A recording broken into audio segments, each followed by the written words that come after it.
Welcome to the Earth Your Wild podcast, brought to you by Reuserbox, providing a better way to buy cardboard boxes. We're your hosts, Jack and Ellie. This is the podcast where we talk to industry experts and change makers to try to answer the question, how do we make our businesses better for people and the planet?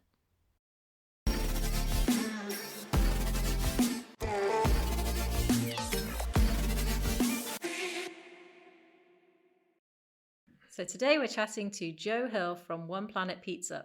Joe started One Planet Pizza with his dad, Mike, after discovering that plant-based frozen pizzas just weren't up to scratch. As self-confessed vegans and pizza lovers, they wanted to make pizzas that were both unbelievably tasty and better for the planet. Welcome to the podcast, Joe. Thank you for having me, guys. I hope I do our company proud and do you guys justice. Yeah. We really wanted to dig into, if you don't mind, like the story, like where did the brand come from? What's your background? How did you guys end up where you are, basically? So yeah, sure. So our story actually goes back to the 80s, and really it started with my dad, Mike, basically being an absolute health freak. He was running and training for marathons and loved and was just obsessed with sport in general. And at university, he stumbled upon this really obscure book about how whole foods, plant-based diets can save the planet and help people, thrive and live their best lives. Now, these days, that's pretty common knowledge, and there's a lot of science to back it, and it's fairly well documented. But back then in the 80s, it was pretty extreme and off the wall. He just something resonated, and all of a sudden at uni, he had a really clear vision that he wanted to give this diet a go, and so he started boiling up lentils at his student flat with his housemate Phil, and he started baking wholemeal bread and really getting into food. And then I guess fast forward to the 90s, he'd met my mum, who comes from a pig farming background in Norfolk, which is where we're based now. So my grandparents and my uncle still own and run a pig farm, which makes family meals and Christmas meals very interesting. So yeah, they had 3 kids in Suffolk, and then eventually we moved to Norfolk, where we're still based. And me and my 2 sisters grew up with these really interesting, very contradictory, 2 sides of the family. So very traditional meat and 2 veg, and then Mike, my dad, with this crazy, vegan diet that no one really knew much about. And really, it resonated with me and my sisters, because I was always obsessed with the wildlife, being outdoors, nature. My hero growing up was Steve Irwin, and one of my favorite films when I was a kid was Ace Ventura. I don't know if I was meant to watch that. I think it was a 15, but anything to do with animals, I was just obsessed with. So when I was about 10 years old, and I was sort of old enough to start making the connection between the food on our plates and where it came from, and the animals that had to be killed for it, I realized that actually, my dad was onto something, and if I loved animals, I shouldn't be eating them. And that's when I went vegetarian, and then my sister followed, and now my mum's pescatarian as well. So we've got a full mix of diets in our household. And then I guess fast forward to about 2014, came out of university, and I just watched this documentary called Earthlings about factory farming, and the sort of the horrific nature of what we have to do to keep up with our unsustainable demand for meat and dairy across the planet. And I realized that I wasn't doing enough as a veggie, and I wanted to go fully vegan. My dad was very proud, my grandparents were fuming, and then that was sort of a low point for me, because I thought, I've just come out of uni, gone vegan, but I didn't really know what my sort of my mission was in life, and I needed somewhere to put all of this passion and energy. So for a couple of years, I tried a few different careers out, And then it wasn't really until 2016 that my dad came to me one evening and he just sat me down and said, I've got this crazy idea. The vegan market finally started to catch up and was really, gaining traction. A couple of big documentaries, Veganuary had just launched, and suddenly it felt like a really exciting space to be in. And he said to me that no one was looking at, a frozen pizza range. There were tons of new brands and products coming out. Really exciting time to be getting into that industry and sector. But for some reason, people were just ignoring frozen pizza, which seemed really obvious to us. So growing up, pizza was always associated with Friday night in our family house. We'd stretch the dough ourselves, and our parents would teach us all about the importance of home cooking and cooking from scratch. And back then we loved it, and it always tasted better when you made it yourself. And there was something very emotional and powerful about having to wait for that dough to rise and then making your own sauce and then getting to create your own little corner of the big pizza that went in the oven. But Mike always missed out on ours because he couldn't have a vegan, there wasn't a vegan cheese back then. So his would always look quite sad as just a cheeseless corner of the pizza. And I guess 2016 was really the coming together of our sort of lifelong passion for pizza, and then also our keen interest in the plant-based movement, and just spotting a gap in the market where we thought we could really ultimately make a big difference, save as many animals as possible. But the bigger picture was that we could help people really easily and without compromise reduce their own dietary carbon footprints quite effectively.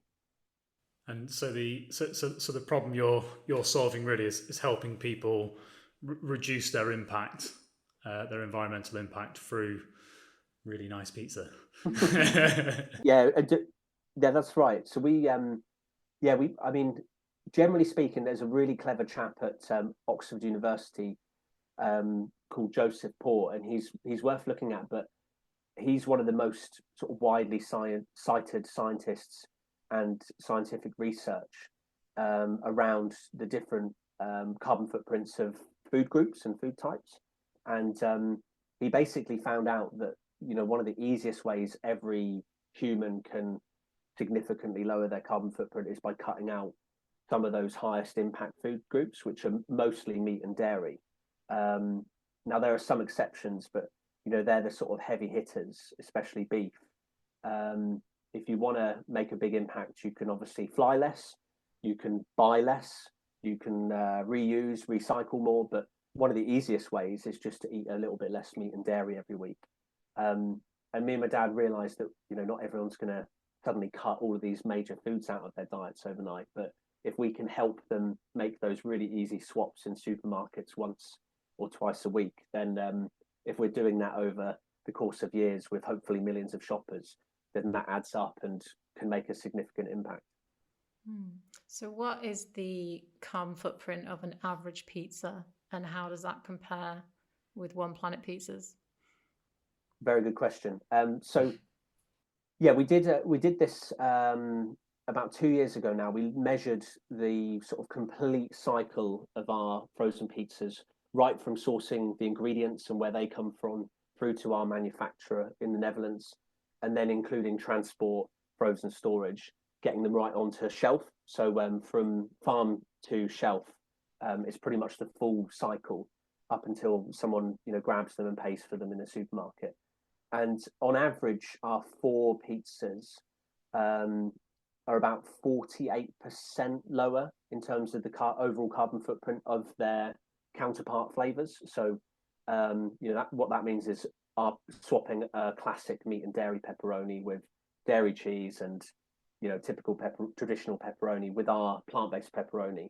The impact is pretty much spot on to what the science says, which is about 50%. So our average was about 48.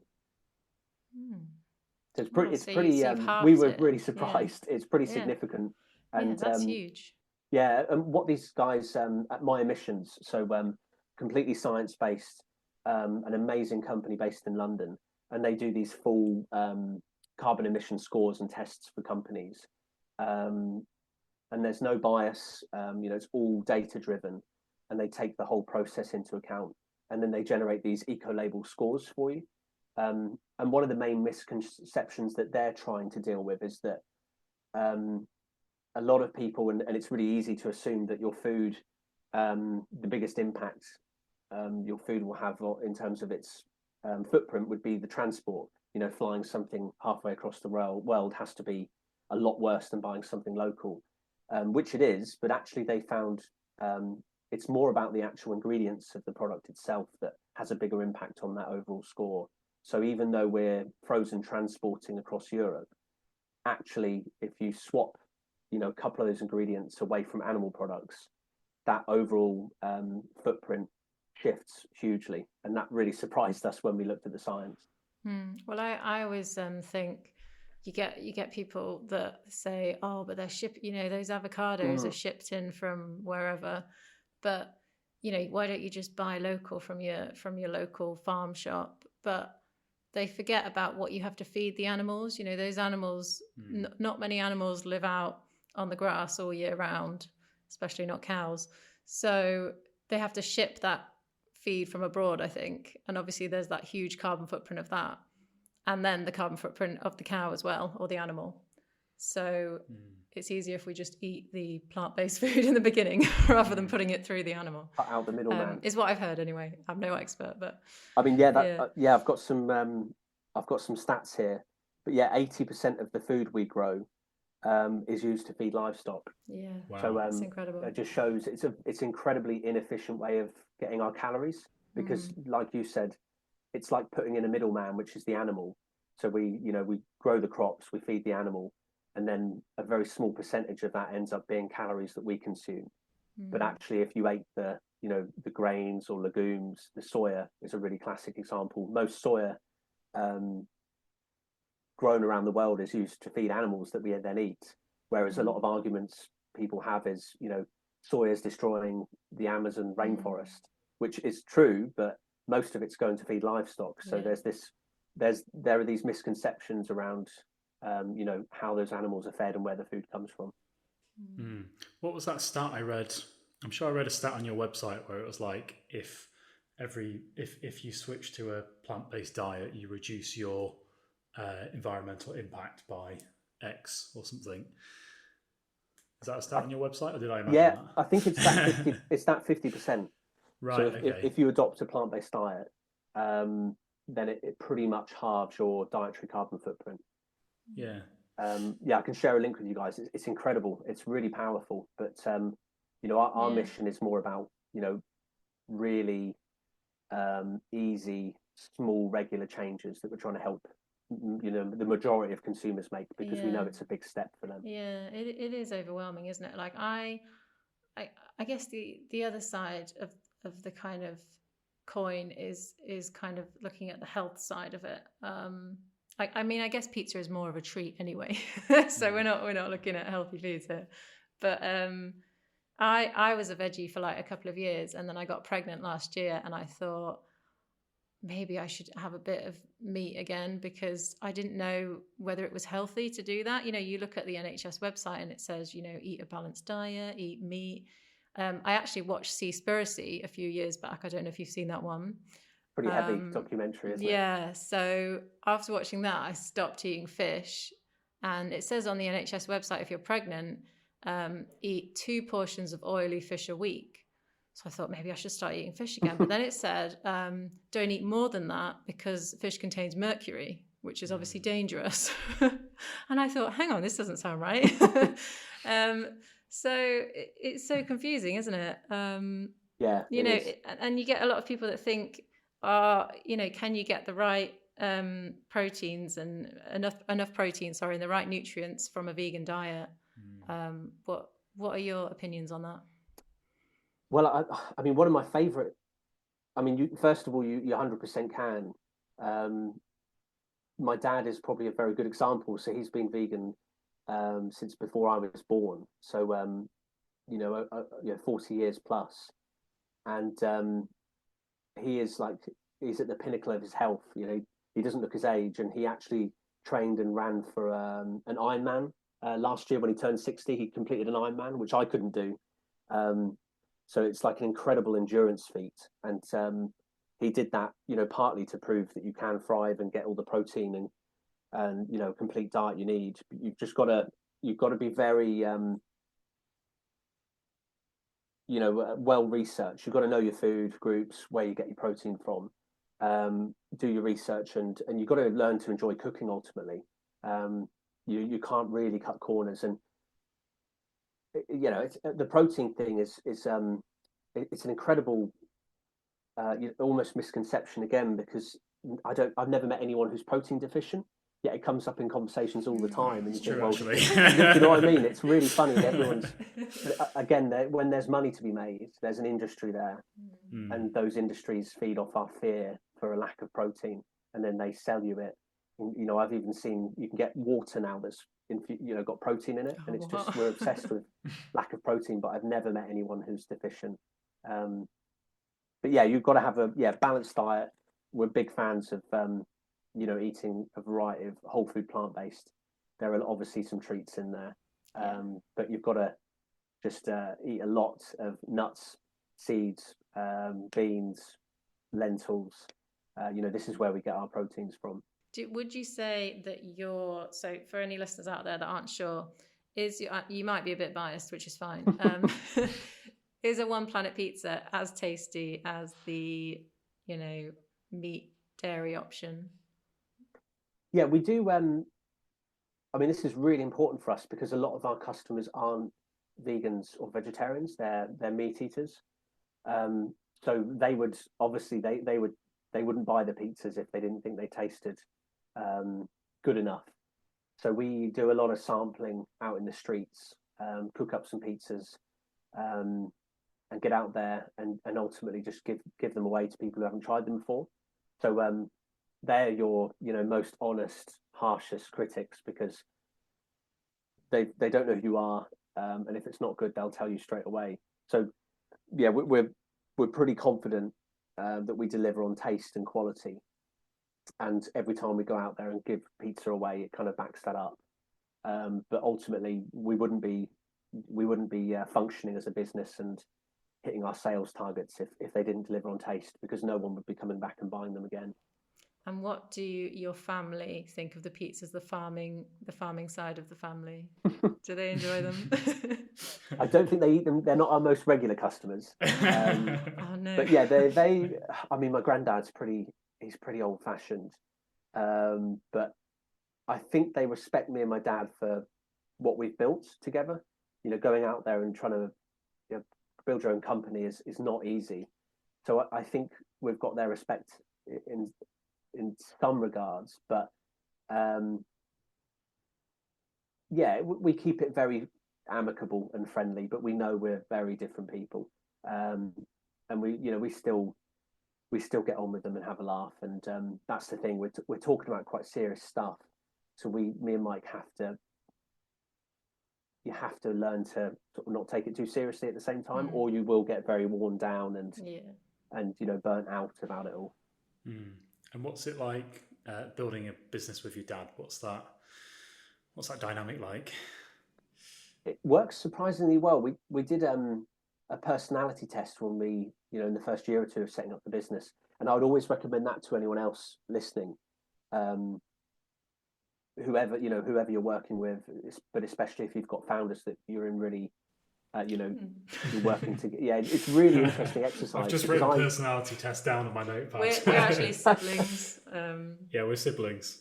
Okay, yeah. So it's really interesting, because I thought me and Mike would have pretty much the same personality types, but we only overlapped a little bit, and we were actually surprisingly different, which is a good thing when you're working together, because you don't want to create an echo chamber, and you need to challenge each other. There needs to be sort of healthy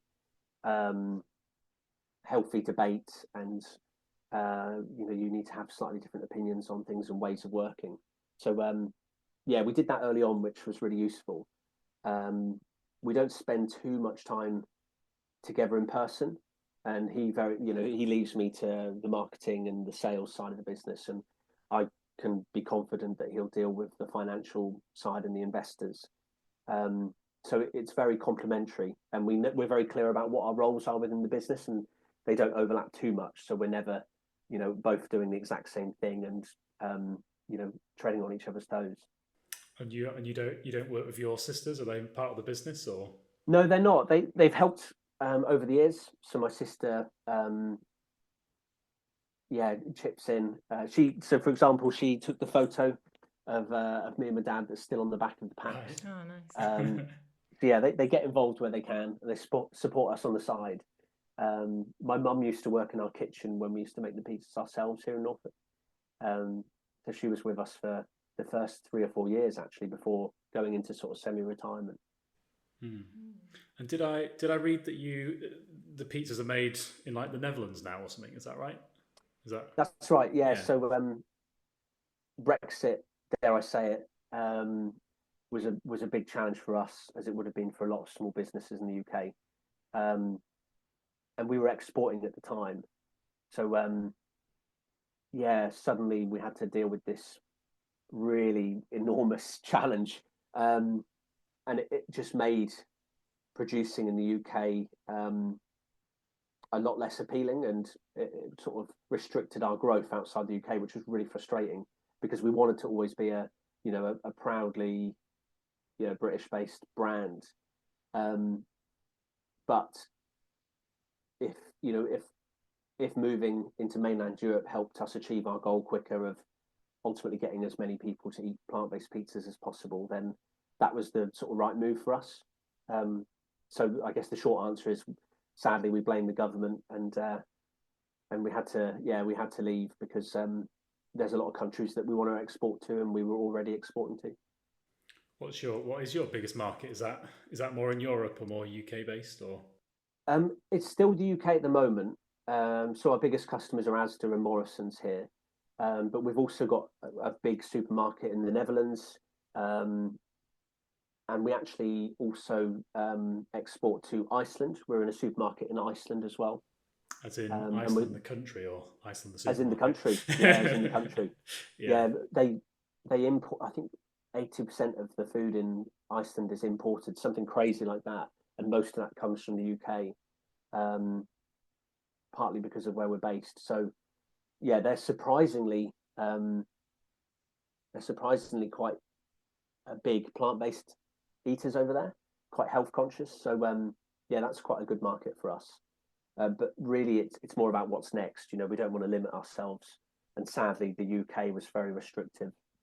What would you say are some of the biggest challenges you get in running a plant-based, sustainable pizza company?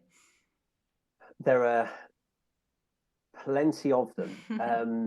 I mean, I think for the first few years, we just lacked the experience of running and growing a food company, but then also frozen food has its own challenges.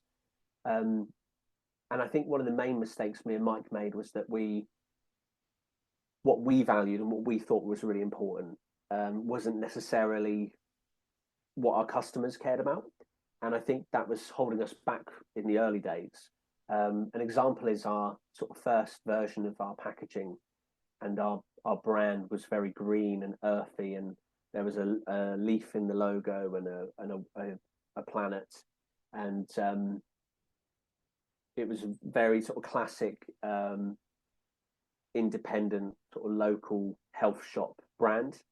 And I think that really sort of restricted us to start with in the first few years, because we were appealing to more affluent, slightly older demographics who could spend a bit more on more sustainable products, and they were reducing their meat and dairy for either health or environmental reasons, and that was great, but that's a very small percentage of the UK population. And really, we want to have mass appeal, and we want to scale as quickly as we can. So eventually, we doing a lot of research and talking to customers and sampling, and then also pitching to the bigger retailers. We learned that we needed to reduce our price, improve the taste, and improve the range of flavors, but then also totally overhaul our brand and move to a hopefully what people saw as a much more flavor first, but still healthy, still sustainable pizza. And I think we achieved that, and then it helped us, secure those bigger listings with the retailers.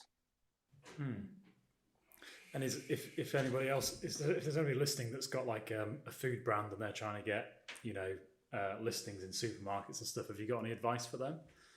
Yeah, I talk a lot on LinkedIn about this, and I'm a big fan of sort of outside the box thinking, and by that I mean it's how can you use being smaller to your advantage. So most people generally love an underdog, which we've learned over the years, and it's got kind of, you really got to lean into that if you want to get noticed by the retailers, because the risk for them is that you're smaller, you can't spend as much on promotions and in-store media, your supply isn't as secure as the big brands, you're just a bigger risk to them.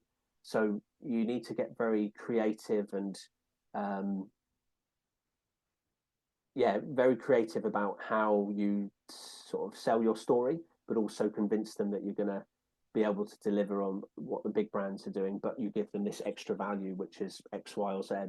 And you've got to do that on a budget. So some of the stuff that we've done that's worked really well is it's the really embarrassing stuff that people say, that's really stupid. Why did you do that? But we've gone into London with a big pizza costume that didn't cost too much, a couple of train tickets, and we've just gone outside and being really brave and bold, and found Tesco's HQ, Sainsbury's head office, and literally just stood outside, got some good photos, got some good videos, knocked on the door, tried to find the buyer, and then share that through emails to the buyers, put it on LinkedIn, and just do what you can to get their attention and cut through all the noise and all the other brands that are trying to reach the buyers. And these are these are things that the big companies won't be doing. So I guess thinking small is probably my top tip to brands out there is think small but kind of act big at the same time, and don't be afraid of being the disruptor or the challenger brand, because increasingly this is what consumers are looking for, is what's new.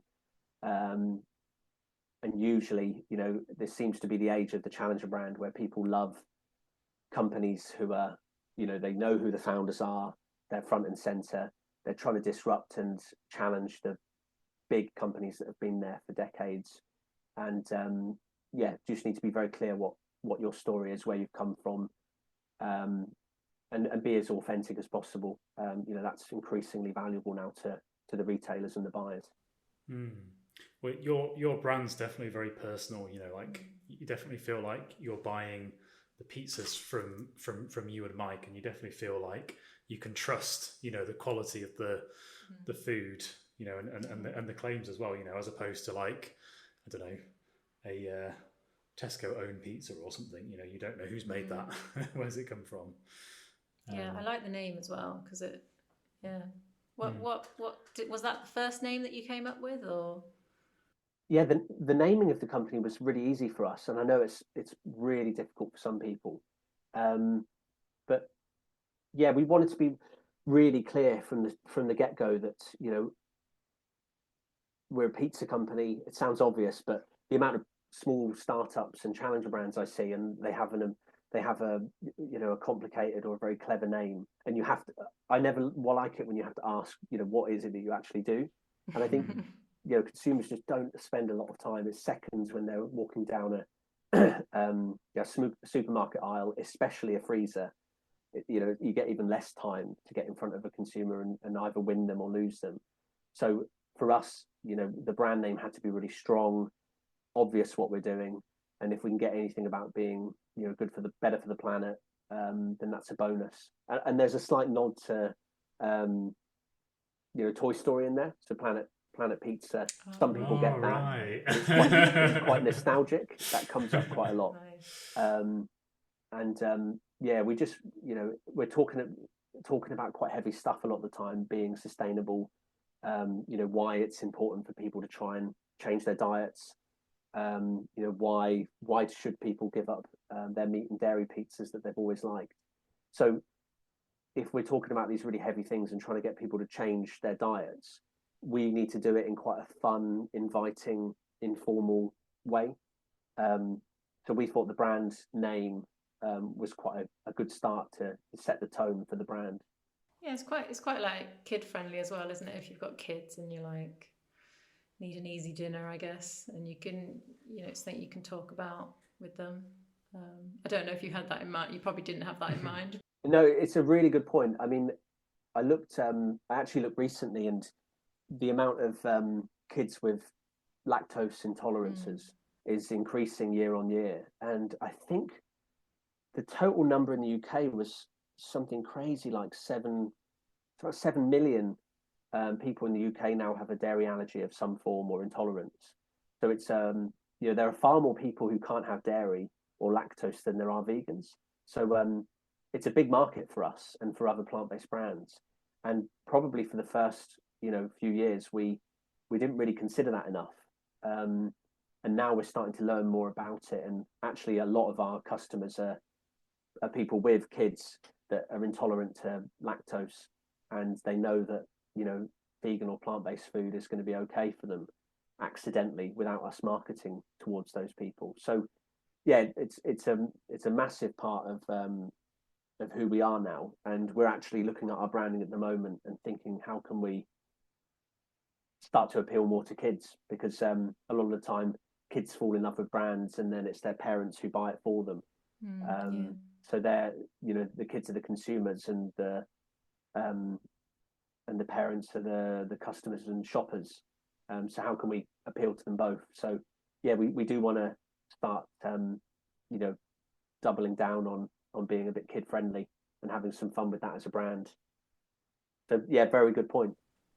And kids love pizza, as we all do. I wanted to actually mention something. You touched on it at the start, but you mentioned something about how it's kind of like how like we've become so disconnected, with kind of where our food comes from these days.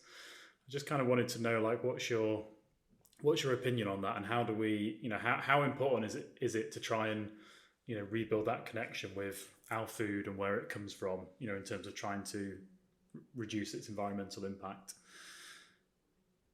Yeah, it's probably our biggest challenge as a plant-based brand is this emotional connection everyone has with the food they eat. It's a really special thing. I have everyone has their favorite meals. Mine just happen to all be plant-based. We have we have ice creams and pizzas that are our treats, and they're quite special. They get you through the week. If you've had a tough week, you've got those treats, but you've got those sort of healthier meals that make you feel better about yourself.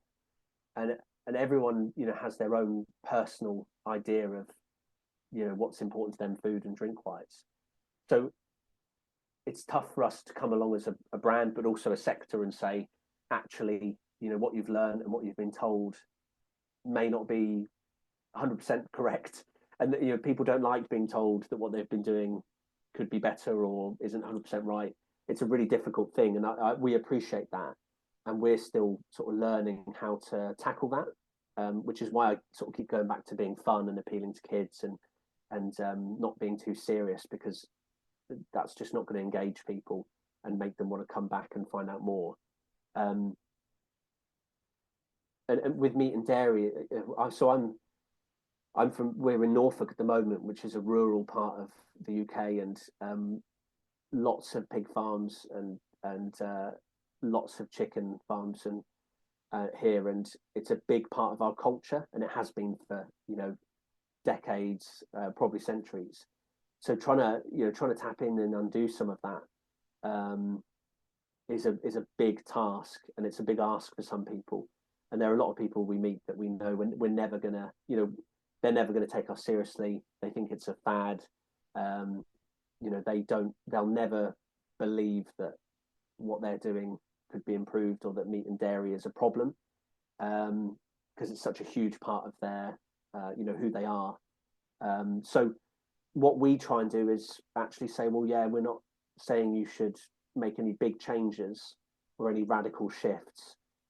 We're just giving you the facts and saying, look, here are a couple of easy ways to make a big difference on a weekly basis without totally doing a U-turn and everything you've been told is true about food and drink and where it comes from. I mean, we always go back to sort of small, regular, consistent swaps to plant-based can make a massive difference, and that's not so difficult for most people. Younger people in particular get it. They're just much more aware of food and the impact it has. And when we talk to our customers who are millennials or Gen Z, then it's a really easy conversation. When we go sampling at universities, people who aren't vegan, they know about it. They don't. They're just much more open to conversation and to learning.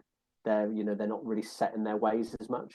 But I find not always the case, but generally as we talk to older demographics, it's a harder conversation just because they've been doing stuff for so long. But yeah, it's a big challenge, but we always knew that was the case, and it's really encouraging to see younger people much more positive about it and more responsive. And yeah, I'm quite optimistic, and I think social media is causing a lot of sort of problems with society, and there's a lot of misinformation, and it's a shame in a way, because these days the science and the experts are being taken almost less seriously, and someone's opinion now is almost as valuable as another person's fact, and that's a new sort of challenge that we're having to navigate at the same time within the sector. But ultimately, if we can keep gradually helping people make small changes, I think that's where we can make the biggest difference. And do you see like a lot of misinformation with like plant-based diets or meals on social media, or is that a big there's challenge? definitely a move recently back towards meat and dairy, which has partly been pushed by big agriculture, so the meat and dairy industries, and it's really interesting at the moment. There's this massive misconception that plant-based is ultra processed, and they've kind of the media, but also animal agriculture has just put us in the same pool as ultra processed food. And I was on a panel recently, and I was saying, well, plant-based foods, we're talking about nuts and seeds and grains, whole grains, and lentils, and a lot of the protein I get is from tofu and tempeh, and these are really healthy whole foods that we should be eating as staples, and they do in a lot of countries where they're a lot healthier and live longer and have less health problems. But we're obsessed at the moment with just associating plant-based diets with fake meats, which are only a small part of a much bigger sector, but that unfortunately it's kind of been labeled that way, and now we're trying to unpick that and unravel it. And actually there's still a big work to do educational wise around just getting back to more understanding that you can get your protein from chickpeas and from lentils, and you don't have to swap meat for fake meats. That's something we get asked all the time, and it's just education. It just takes time. Have you ever it just made me think then about, I think this was pushed by the meat and dairy industry, when people were told that you can't call can't remember exactly, but haven't there been cases where someone's been taken to court because you can't call oat milk or something, or you can't call this a sausage, or maybe they'll say you can't call your pizza because it's not got dairy cheese on it. Like it just it's been happening across it's ongoing, and it's been happening in multiple countries across Europe. France, generally very old-fashioned and very protective about their food and drink history and traditions, and there are constantly news stories about this government or this company going to court to try and ban these terms, which is just really, I think, quite comical and a bit of a distraction from the bigger picture. And that's a real shame because, if we can, we need to create an environment where we support these really sustainable food swaps. So I'm talking to there's a massive dairy manufacturer in the Netherlands, and I'm trying to encourage them to produce more plant-based cheeses.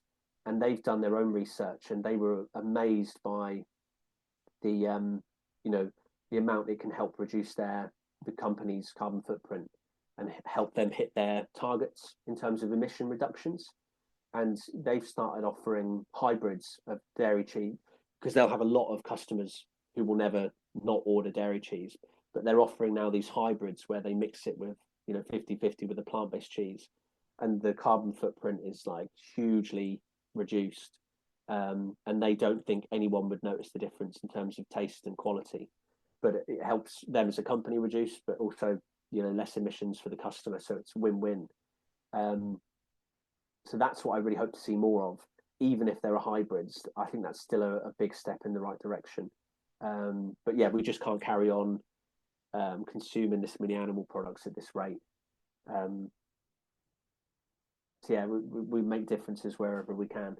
Do you think you've seen any changes in the last few years in regards to attitudes around plant-based eating? Do you think it's getting more acceptable? Or I know you just talked there about this recent shift, but I guess amongst kind of your consumers or general people, is there more demand for it, I guess? Yeah, I mean, the media would tell us all that the plant-based sector is, in decline and it's really suffering, and all these big companies who were leading the way have either gone bust or are really struggling financially. And there are some isolated cases. There are companies that that have collapsed and have raised huge amounts of money and not delivered. But that's one part of a much bigger story, and it's really easy to simplify the narrative for a whole sector, and it's either going really well or it's going really bad. And I guess that's how the media tells these stories. But when you sort of dive into the numbers a bit more, then there are categories that have declined and are slightly declining within this big sector, but then there are also lots of wins and lots of progress. So some amazing growth at the moment in the UK is coming from companies like Better Nature, who do really healthy, high protein tempeh. The Tofu Co are one of the UK's sort of leading tofu producers, and their growth rates are incredible. They're doing really well at the moment, and they've seen this massive increase in demand for like healthier plant-based protein alternatives. So yeah, there's definitely a shift where consumers even more so are motivated by health benefits. That's always been the case for us within the plant-based sector, is people want to eat more plants because it's healthier. But more recently, it's okay. I want to eat more healthier plant-based swaps, so more tofu and tempeh, products that are mushroom-based alternatives, anything beans. So Bold Bean Co are a really good success story within the plant-based sector, but often don't get talked about when you hear about the plant-based sector suffering. They talk about the fake meats, the meat mimics, the more processed products, but actually there are lots of success stories. It just depends where you look and how much you zoom in or out on a very big sector. I guess for us, we're frozen pizza, so we kind of sit right between a very traditional sort of category that's been there for a long time within retail, and then also one foot's in plant-based, which is a relatively new market, and it's been really interesting for us. So we've seen quite a lot of growth with Asda, for example, we managed to increase sales from 23 to 24 by about 40%, just over 40%. And interestingly, we think these people are still mostly flexitarians. They're still mostly coming into the category for health reasons. You know, they want to eat less dairy. They want to reduce the amount of fat in their diet, less salt and sugar. And generally, if you make those swaps, most of the time you're gonna achieve those health benefits. But they definitely don't want to be labelled. So that's one thing we've noticed, is that over the last sort of 2 or 3 years, it's still increasingly more flexitarians and reducers, but they don't necessarily know that they've got a label attached to them, or they don't identify as a flexitarian. So I've got lots of friends who consciously are eating less meat and dairy, but only once or twice a week, and they don't really talk about it. They don't really think about it too much. But yeah, it's really interesting to see it shift. So yeah, that's the biggest sort of the majority of consumers that we seem to be appealing to, and where our growth is coming from. And they're sort of broadly sort of 25 to 44 years old. So they go right across all age groups, and generally they're coming in for health, for their own health reasons, above sustainability or animal welfare, which is good for us to understand. And the fact they're eating more plant-based pizza for us is great, and for the planet. But yeah, interestingly, they're doing it because they think it's a bit healthier. It's interesting. It's definitely feels like there's been like a massive boom in like younger people being more health conscious, the last sort of 10 years. It's interesting. Definitely healthier than I was when I was a kid or teenager. And we heard you did a collab with Ben and Jerry's as well. How did that happen? It's good how we've gone from health to Ben and Jerry's and pizza. Yes. I'm a big believer in having a balance.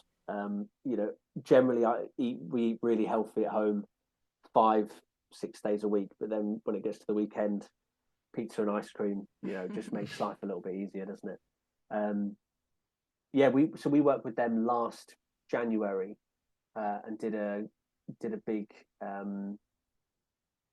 promotion with them in Asda for the launch of 2 of their new products, and that was a bit surreal for us. I mean, we're still a very very small challenger brand, so to say that we've worked with one of the biggest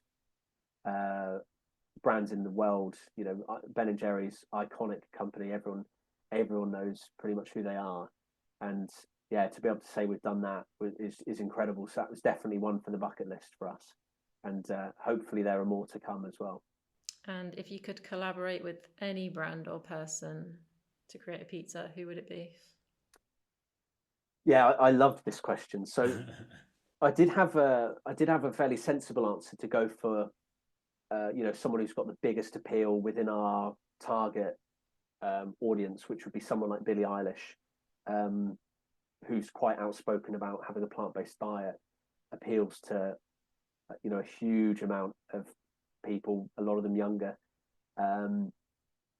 So that for us would have the maximum impact. But then I thought actually it would be really cool if we could get I think his name's Matt LeBlanc, who played Joey Tribbiani in Friends. Yeah, because he loved pizza, didn't he?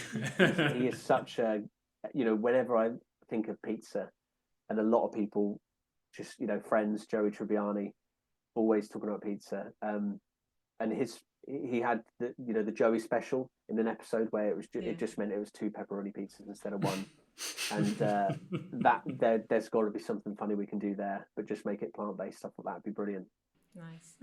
We'll look out for that one. I think if Friends was set in 2025, do you think Joey would be on a plant-based diet? I think it would be a flexitarian. I think at least one. I mean, Phoebe was vegetarian, wasn't she? Yeah, she was. So she would be plant-based now, wouldn't she? Definitely, and maybe yeah, maybe there's an episode where Joey tries veganuary and orders a couple of our pizzas in another reality. I like to think so. So we always like to kind of end the every episode with the same kind of question, which is always quite a thought provoking one. But it's basically it's where do you want the world to be in 10 years? Yeah, I think we've kind of talked about where we're hoping it, our vision as a company, and for me and Mike as founders, where we'd like the world to be. We're quite realistic that not everyone's going to go vegan overnight.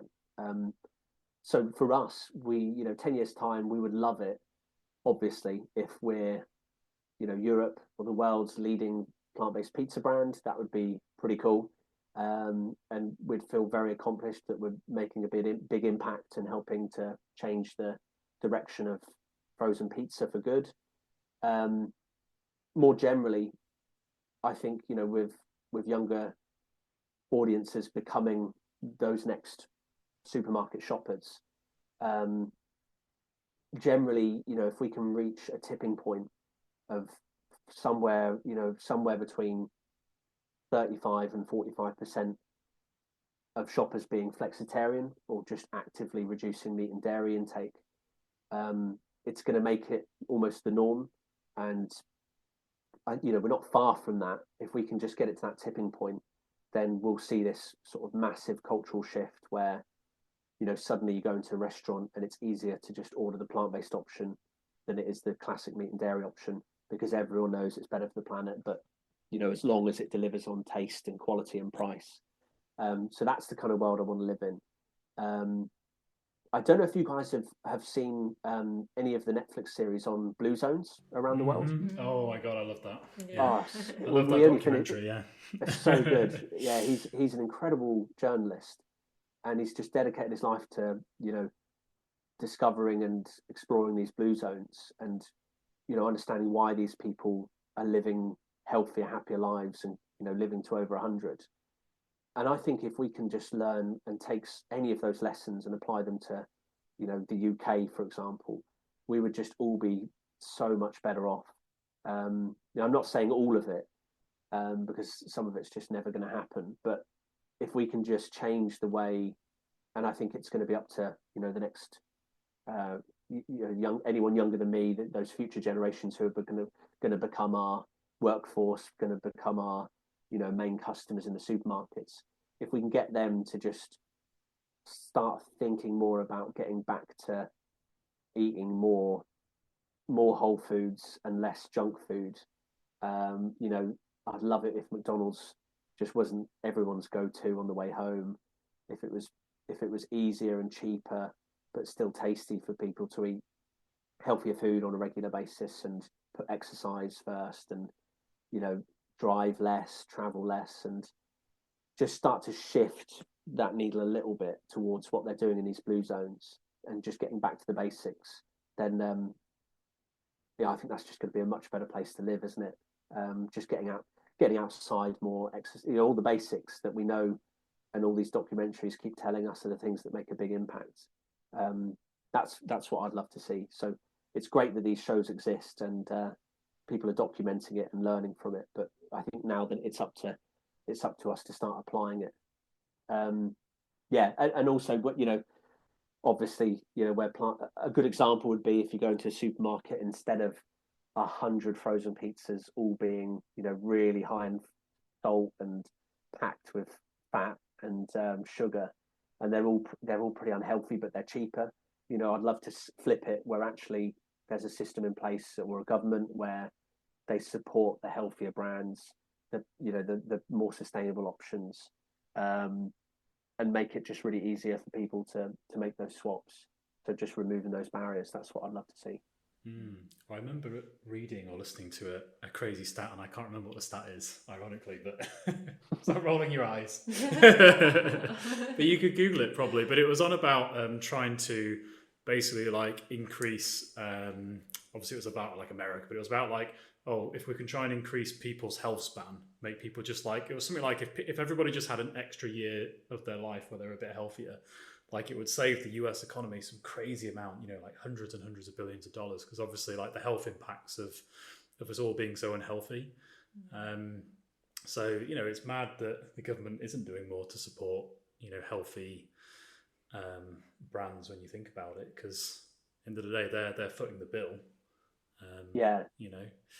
I'll never forget when just one example of where I hope we're not going to be in 10 years' time is when you go to a hospital, for whatever reason, and you look at the vending machines, and so we've got the Norfolk and Norwich hospital locally, and the first place you go to the car park, you walk there, first place you see is a Costa, and you get like these high calorie coffees with whipped cream, loads of syrup inside them. And then the shop, you just look at the food and it's just tons of sweets, like really processed, pretty crap sandwiches and crisps. And this is the one place where we should be promoting slightly healthier food. And it just feels like we've got it all backwards. And it would be so easy just to return to simpler, healthier options. It doesn't have to cost more, but the change has to, come from above, doesn't it? Because if people haven't got the options there, nothing's going to happen. Well, what a nice place to end. I hope in 10 years you bring out a Blue Zone pizza. That'll be my pitch to you. It's like an interactive pizza. I like that. Yeah, we could definitely do something with the planet, and we could have flavors inspired by those different places. There's definitely a purple. It was like a purple sweet potato in Japan that all the locals on this island were eating. And that was one of these 4 or 5 ingredients they had every day that helped them live longer. So yeah, we could definitely do some inspired flavors from around the world. Yeah, that'd be amazing, yeah. Thanks for listening to this week's episode of the podcast. We hope it was truly Earth Your While. For more information, visit reuserbox.co.uk/Earth Your While. And if you'd like to appear on the next series of Earth Your While, please email media@reuserbox.co.uk.